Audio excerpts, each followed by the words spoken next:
भारत सरकार का गोवा सरकार के तहत राष्ट्रीय जल मिशन कैच द रेन 2022 बारिश को पकड़ो जहां गिरे जब गिरे। भारत के माननीय राष्ट्रपति श्री रामनाथ कोविंद द्वारा 29 मार्च 2022 को शुरू किया गया एक अभियान राज्यों और हितधारकों को जलवायु परिस्थितियों और उपमिट्टी के लिए उपयुक्त वर्षा जल संचयन संरचनाएं बनाने के लिए प्रेरित करने के लिए शुरू किया गया था। गोवा सरकार ने जन जागरूकता पैदा करने और लोगों को अभियान में सक्रिय रूप से भाग लेने के लिए शिक्षित और प्रोत्साहित करने के लिए शुरू किया है।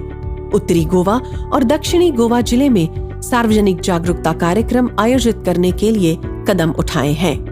गोवा राज्य तेजी से विकासशील राज्यों में से एक है। मुक्ति के बाद जनसंख्या 3 गुना बढ़ गई है।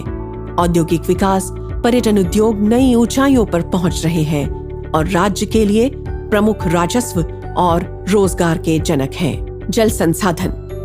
दक्षिण पश्चिम मानसून के दौरान राज्य में जून से सितंबर तक औसतन 126 इंच प्रतिवर्ष अच्छी वर्षा होती है, लेकिन चूंकि यह वर्ष के 4 महीनों में केंद्रित है, इसलिए शेष 8 महीनों की जरूरतों को पूरा करना है।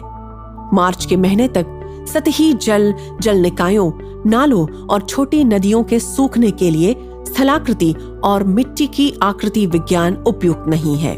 उपलब्ध जल सभी वाटरशेड में समान रूप से वितरित नहीं होता है। कुछ स्थानों पर जल्द ही पानी की भारी कमी महसूस होती है। राज्य में सालावली बांध, अंजुना बांध, पंचवाड़ी, अमठाणे, चापोली आदि बांधों का निर्माण करके जल संचयन के विभिन्न उपायों को लागू किया है। ऐसी संरचनाओं में 330 बांधों की ऐसी संरचनाएं हैं जो मानसून के बाद नदियों को प्रवाहित करती है। नदियों के पार 2 बैराज पानी को जब्त और संचयन करती है।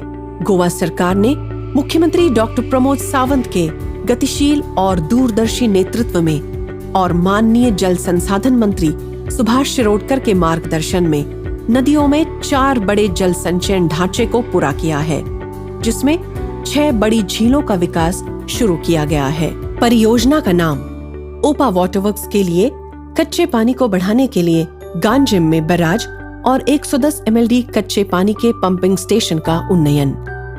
परियोजना की लागत 111.97 crore.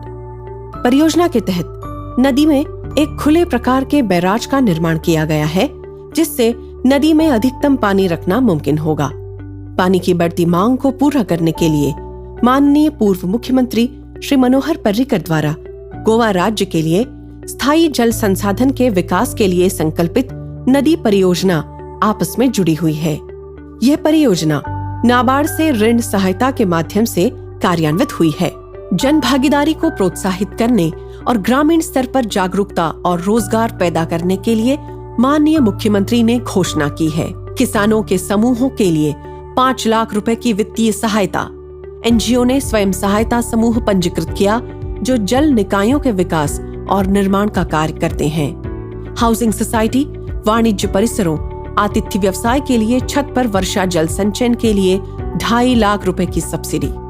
Rooftop rain water harvesting, व्यक्तिगत घरों के लिए 50,000 रुपए की सब्सिडी।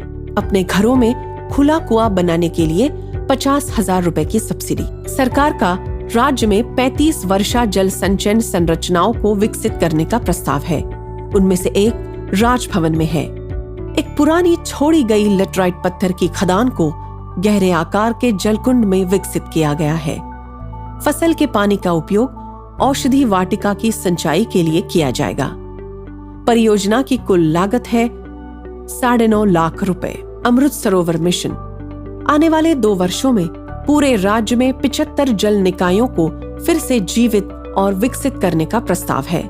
गोवा सरकार भारत सरकार के कैच द रेन 2022 बारिश को पकड़ो जब गिरे जहां गिरे इस अभियान में सबका सहयोग चाहती है।